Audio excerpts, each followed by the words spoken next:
In the last leg of campaigning for the first phase of elections in Bihar, Prime Minister Narendra Modi will address two election rallies in Sasaram and Aurangabad today. State Chief Minister and leader of JDU Nitish Kumar, RJD Chief Lalu Prasad and other leaders of the Grand Alliance are also going on a hectic campaign trial for their candidates. The first phase of polling will take place on 12th October.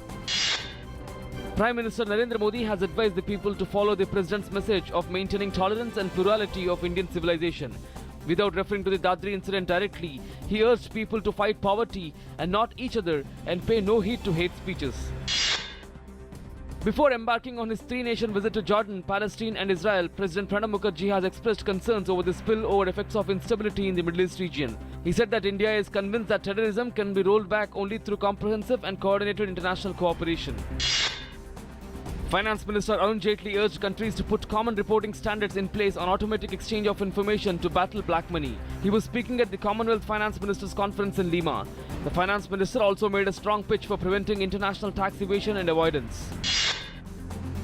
Supreme Court is likely to take decision today on plea by RBI, NSEBI and some states seeking setting up a larger bench for modifying an earlier order restricting the voluntary use of Aadhaar card to PDS and LPG schemes only. The Apex Court had earlier made it clear that all applications seeking modification, clarification and relaxation of its August 11th interim order will be heard by a constitution bench. Supreme Court to continue hearing today on a plea seeking levy of environmental charges on commercial vehicles entering Delhi. A three-judge bench headed by Chief Justice H.L. Dattu had yesterday decided to pursue the NGT order first on the same matter before passing an order. India welcomes Nepal's proposed amendment to its new constitution to accommodate aspirations of protesting ethnic minorities in the country. India tells the neighbouring government to set its house in order to ensure trucks waiting at the border with supplies get safe passage into Nepal. Svetlana Alexievich of Belarus wins Nobel Literature Prize for her polyphonic writings. She has drawn international acclaim with her emotional accounts of the Chernobyl disaster and World War II based on witness accounts.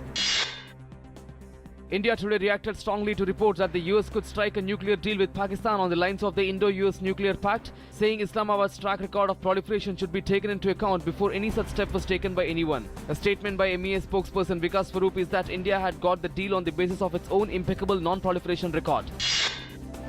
German police swooped on Volkswagen's headquarters on Thursday, carrying away files and hard disks in their investigation into a massive emission scandal. Private apartments were also raided in Volkswagen's hometown. Company US chief extends apology to the US Congress and takes full responsibility for their actions. Crisis hit Volkswagen had recorded 389 units of its best-selling model Polo in India.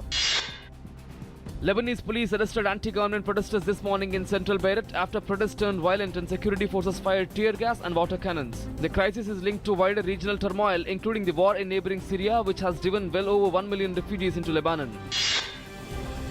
European Union Foreign and Interior Ministers meets for talks on stemming migrant flows that have divided member countries over how to secure the EU's external borders and share responsibility for housing refugees. The EU is offering neighboring states funding to help them support Syrians and wants more cooperation to control migration. The third and final T20 international between India and South Africa at the Eden Gardens has been called off due to wet field. The visiting team wins 3-match series by 2-0. Shiv Thapa notched up a stunning knockout victory, while Vikas Krishan outwitted his more fancied rival in an exhausting triumph to enter the quarterfinals on an all-win day for Indian boxers at the World Championships in Doha on Thursday. The world's largest collection of Harry Potter memorabilia has gone on display in the private home of its owner in Mexico City. The museum called the House of Asher Potter has now opened its doors in the neighborhood of Del Valle. From figurines, wands and Lego model of Hogwarts, the museum is a house of more than 4,000 pieces. Owner of Harry Potter collection said he could not find a better place to display his collection other than his home.